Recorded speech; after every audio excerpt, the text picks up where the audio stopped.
नमस्कार, मेरा नाम बिट्टू है और आप देसी न्यूज़ भोजपुरी देख रहे हैं। भोजपुरी इंडस्ट्री में तो आप लोगों को हमेशा बड़े से बड़े स्टारों का गाना सुनने को मिलता होगा और अच्छे से अच्छे मिलते होंगे, लेकिन आज बहुत खुशी की बात है कि हमारे भोजपुरी इंडस्ट्री के एक छोटे से नन्हे से कलाकार जिनका नाम है अरमान बाबू जी, उनका एक गाना रिलीज हुआ है और गाने के नाम है रसीली, जिन्होंने आज अपनी आवाज़ में अपने अंदाज़ में बहुत ही बेहतरीन तरीक़ा से गाया है और साथ में ड्यूट किए हैं अंजनी भारती जी।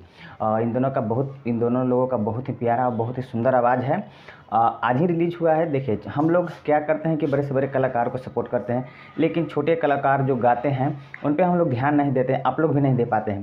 तो ऐसे कलाकार को हम लोग सपोर्ट करना चाहिए और बहुत खुशी की बात है कि आज इनका गाना रिलीज़ हो चुका है। और अगर अभी तक आप नहीं सुने हैं तो हम आपको बता देते हैं किस चैनल पे गाना रिलीज़ हुआ है।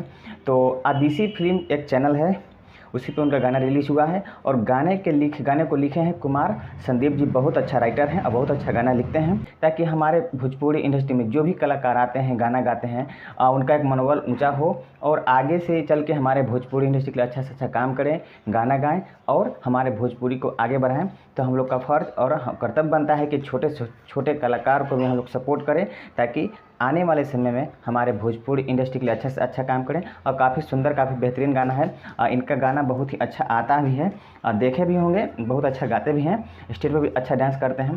तो प्लीज़ इनका गाना सुनिए और ढेर सारा प्यारा आशीर्वाद दीजिए और इस वीडियो को ज़्यादा से ज़्यादा शेयर कीजिए, ताकि जिन लोगों अभी तक नहीं देखे हैं इस वीडियो को वो भी लोग इस वीडियो को देखें और आदिशि फिल्म पे जाएं और अरमान बाबू जी का गाना और साथ में अंजनी भारती जी का जो गाना है वो खूब सारा प्यारा आशीर्वाद दीजिए और ढेर सारा आशीर्वाद दीजिए और शेयर कीजिए। भोजपुरी इंडस्ट्री से ताज़ा खबर जानने के लिए हमारे चैनल को सब्सक्राइब करें। धन्यवाद।